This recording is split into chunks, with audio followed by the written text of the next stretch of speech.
Hello बच्चों, let us see the question. The question says that let M and N be two 3 cross 3 non-singular skew symmetric matrices such that Mn equals Nm.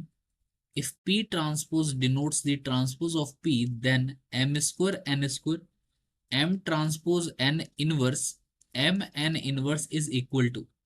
So these are the given options here. तो बच्चों इस question के अंदर जो की concept use होगा वो कुछ प्रॉपर्टीज इस्तेमाल होंगी।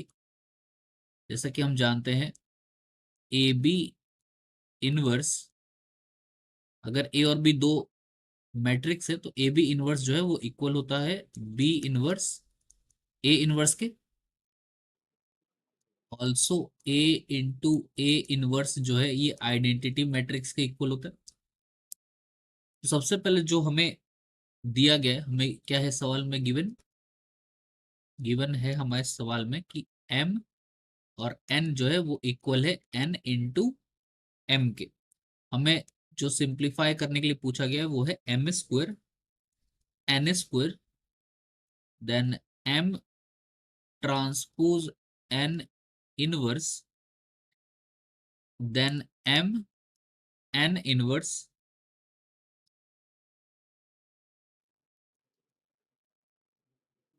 ये हमें दे रखा है।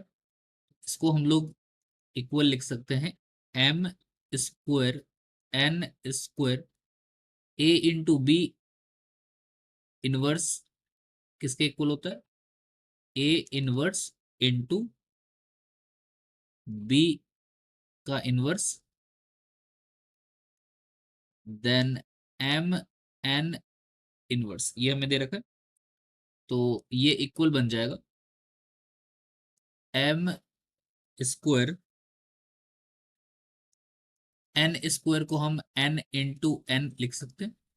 उसके बाद एन इनवर्स इसके साथ हम लोग कंबाइन कर लेंगे और ये हो जाएगा एम ट्रांसपोज का inverse times M N inverse.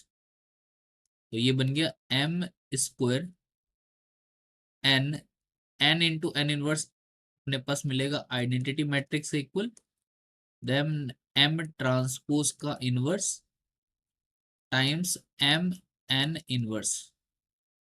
तो ये हो गया अपने पास। अब जैसा कि हम जानते हैं कि किसी भी मैट्रिक्स के ट्रांसपोज का इनवर्स सेम होता है उसी मैट्रिक्स के इनवर्स के। तो ये हमारे पास यहाँ मिल जाएगा एम स्क्वायर इंटू एन आई हम हटा सकते हैं आइडेंटिटी मैट्रिक्स से टाइम्स ये हो जाएगा M inverse M of N inverse.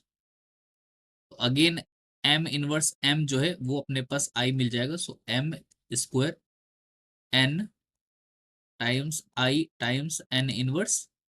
So ये सिंप्लीफाई होके हमें मिलेगा M square then N times N inverse. तो N time N inverse again I हो जाएगा। तो ये हो गया M square times I that equals M square. तो जो हमारा करेक्ट ऑप्शन हो जाएगा वो हो जाएगा option number A. Hence option A is correct. Hope you have understood it well. Best of luck.